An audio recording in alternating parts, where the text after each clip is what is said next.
안녕하십니까. 2021학년도 3월 고등학교 2학년 전국연합학력평가 동아시아사 해설을 맡은 길진봉입니다. 자, 여러분들 오늘 시험 보느라 굉장히 고생 많았습니다. 코로나로 굉장히 이 혼란스러운 이 상황 속에서 하루 종일 앉아서 시험 보는 게 굉장히 힘들었을 거예요. 여러분들 굉장히 고생 많았고요. 우리 이 총평 시간을 통해서 여러분들이 오늘 열심히 치른 이 동아시아사 이 학평이 어떤 주제들을 주로 다루고 있고 대략적인 난이도는 어떠했으며 우리가 이 시험을 통해서 얻어갈 수 있는 것들은 무엇인지에 대해서 간단하게 살펴보는 시간 가져보려고 합니다. 자, 먼저 오늘 우리가 치른 이번 시험의 범위부터 간단하게 짚고 넘어갈게요. 오늘 우리가 치른 동아시아사 시험의 출제 범위는 전범입니다. 그래서 아마 여러분들 조금 당황한 친구들도 꽤 많을 겁니다. 역사를 좋아하고 역사에 관심이 있어서 동아시아사를 선택한 친구들이 많을 텐데 아직 여러분들 고등학교 2학년 학생들이기 때문에 동아시아사를 제대로 학습한 친구들이 그렇게 많지가 않을 거예요. 그래서 전범인 이 시험이 조금 버겁게 다가왔을 수도 있을 것 같습니다. 하지만 너무 걱정하실 필요는 없어요. 여러분만 그런 게 아니고, 그리고 이 시험은 실전이 아니기 때문에 어디까지나 여러분들의 실력을 점검하고 내가 무엇을 모르는지 체크하는 그런 용도로 활용하면 되는 거기 때문에 크게 걱정하실 필요는 없다라고 말씀을 드릴게요. 어쨌든 오늘 시험은 전범이었고요. 5개의 단원에서 골고루 문제가 출제되었다, 이렇게 말씀을 드릴 수 있겠습니다. 자, 그러면 좀 더 이제 구체적으로요, 단원별로 어떤 문제들이 주로 출제가 되었는가를 짚어보고 넘어가겠습니다. 우리 동아시아사는 크게 5개의 단원으로 이렇게 구분이 되어 있습니다. 그리고 1, 2, 3단원이 이제 전근대사가 되겠고요. 4단원, 5단원이 이제 근현대사로 되어 있거든요. 단원별로 대략 어떤 문제들이 나왔는가를 살펴볼게요. 자, 보시면 일단 1단원과 마지막 5단원의 비중이 조금 적구나라는 것을 알 수가 있고요. 2, 3, 4단원의 비중이 크고 그 중에서도 특히 2단원과 4단원의 문항수가 가장 많다라는 것을 알 수 있습니다. 이 2단원 같은 경우에 이제 위진남북조 시기부터 명나라 중기 이전까지를 다루기 때문에 시기적으로 굉장히 범위가 넓어요. 그래서 대체로 이제 다른 학평에서도 문제의 비중이 굉장히 많이 나오는 편입니다. 이번 학평에서도 역시 가장 많은 문제가 출제가 됐고요. 그리고 4단원 같은 경우는 이제 근대사인데, 이 근대사는 시기적인 범위는 좁지만 굉장히 중요한 사건들이 촘촘하게 분포가 되어 있습니다. 그래서 역시 2단원 못지않게 문제수가 굉장히 많다는 것을 알 수가 있어요. 그리고 1단원 같은 경우는 시기는 넓지만 내용이 상대적으로 조금 적습니다. 그래서 2문항에 출제가 됐고요. 마지막 5단원 같은 경우 내용이 그렇게 많은 부분은 아니지만 굉장히 또 사건들이 역시 연도가 촘촘하게 짜여져 있기 때문에 많은 학생들이 어려워하는 부분이에요. 이 5단원에서 3문제가 출제됐고 3단원에서 4문제, 그래서 총 20문제가 이러한 분포로 출제가 되었구나라는 것을 참고하시면 되겠습니다. 자, 그러면 어떤 주제들이 출제가 되었는가, 구체적인 주제를 한번 짚어보도록 할게요.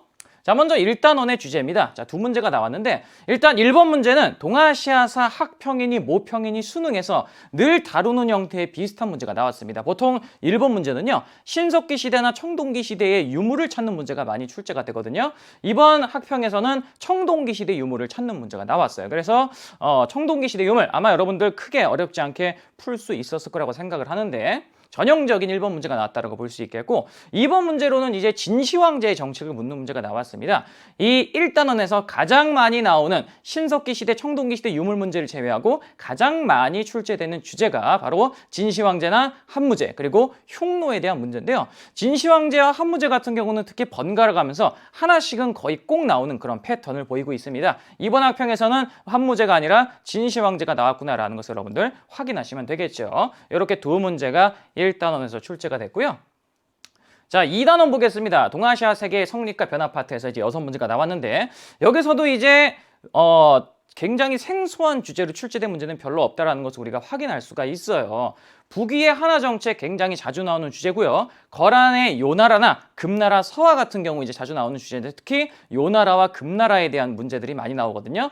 이번 학평에서는 요나라에 대한 문제가 나왔구나라는 것을 알 수 있고, 성리학이나 혹은 이 성리학을 집대성한 주희의 업적을 묻는 문제 역시 굉장히 자주 나오는 주제입니다. 이번 학평에서 역시 주희의 업적, 학문적인 업적이나 활동을 묻는 문제가 출제가 되었다는 것을 알 수 있고, 6번 같은 경우는 당 왕조 시기의 사실을 묻고 있는데, 당나라 그 자체에 대해서 묻는 문제가 출제가 됐어요. 보통은 이제 동아시아사는 어떤 패턴으로 나오냐? 우리가 뒤에 문제풀이에서도 얘기하겠지만 당나라가 존재하던 시기에 동아시아 전반적인 상황을 묻는 문제, 이런 식의 문제가 많이 나오는데 이번 학평에서는 당나라 그 자체에 대해서 묻는 문제가 나왔기 때문에 선생님이 앞에서 얘기한 그 시기 전체를 묻는 문제에 비해서는 난이도가 살짝 낮았다라고 말씀을 드릴 수가 있어요. 어쨌든 당나라를 묻는 문제가 나왔고 도다이사나 몽골의 쿠빌라이 칸 역시 굉장히 중요한 주제로서 자주 다뤄지는 소스라는 것을 말씀을 드리겠습니다. 그래서 특별하게 뭔가 안 나올 법한데 나온 주제는 없다라고 이야기를 할 수 있어요.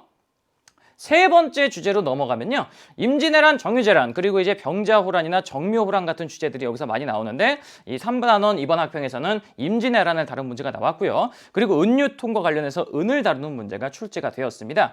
그리고 청이나 혹은 에도 막부의 대외관계를 묻는 문제 역시 이 파트에서 굉장히 자주 나오는 소스인데 이번 학평에서 에도 막부의 대외관계를 묻는 문제, 그리고 서민 문화를 묻는 문제가 나왔는데 서민 문화 문제 같은 경우에 이제 주로 사례를 고르는 문제가 많이 나오거든요. 근데 이번 학평 같은 경우는 사례들을 주고 이것이 무엇을 의미하는 것이냐라고 해서 조금 이제 사례를 묻는 문제에 비해서는 조금 쉽게 다가갈 수 있는 형태로 출제가 되었다라고 말씀을 드릴 수 있겠습니다. 이렇게 해서 총 4문제가 출제가 됐고요. 자, 4단원부터 이제 근대사로 넘어가게 되죠. 근대사를 다룬 4단원에서 이제 다선문항이 출제가 되었어요. 그래서 의화단 운동, 그리고 러일 전쟁, 그리고 일제 침략 전쟁과 근대 문물의 소용과 같은 전형적인 주제들이 나왔고 조금 특이한 거는 뭐냐면 약간 복합형 문제가 하나 나왔습니다. 바로 난징의 역사를 묻는 문제인데요. 이 난징이라는 도시가 어떤 역사를 가져왔는지를 전근대사와 근대사를 아울러서 살펴보는 그런 통합적인 주제를 다루는 문제가 출제가 됐어요. 근데 이제 정답이 근대사와 관련이 있었기 때문에 이 4단원으로 선생님이 주제를 분류했습니다. 그래서 이 14번 문제 같은 경우에 여러분들이 처음 보는 동아시아사 문제를 처음 접하는 친구들은 조금 당황했을 수도 있겠다라고 선생님이 생각이 들어요.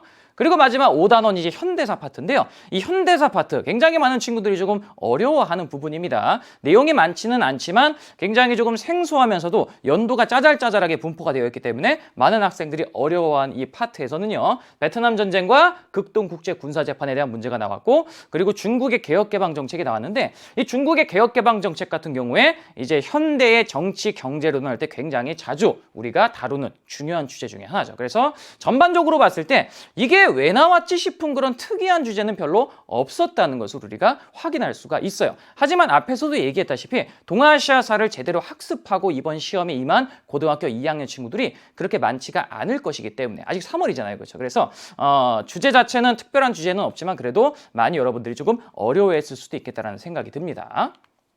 자, 그러면 전반적인 특징을 한번 살펴보도록 할게요.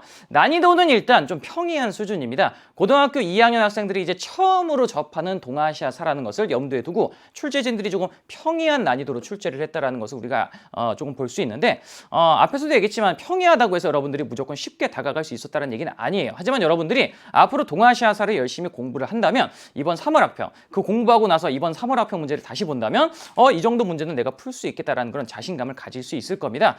시험 점수가 낮다고 여러분 좌절할 필요 없습니다. 이번 시험 동아시아사 문제가 이런 식으로 나오는 거라고 감을 잡는 기회로 여러분 삼으시면 됩니다. 그리고 열심히 공부해서 이후에 이제 여러분들이 치를 여러 학평이라든지 그리고 내신 시험에서 좋은 성적을 거두면 되는 거예요. 내가 뭘 모르는지를 점검하고 실전 감각을 기르는 기회로 삼았으면 그걸로 족합니다. 게다가 여러분 이런 총평 강의와 해설 강의를 여러분들이 직접 듣는 것만으로도 여러분들의 발전 가능성은 굉장히 무궁무진하다는 것을 참고하시기 바랄게요. 어쨌든 이 문제 자체 난이도는 전반적으로 평이합니다. 다만 좀 특별한 점이 있다면 기존에 이제 우리가 이전에 출제되었던 학평이나 모평 수능 문제에서 보기 힘든 조금 독특한 선지들이 몇 개가 등장을 했어요.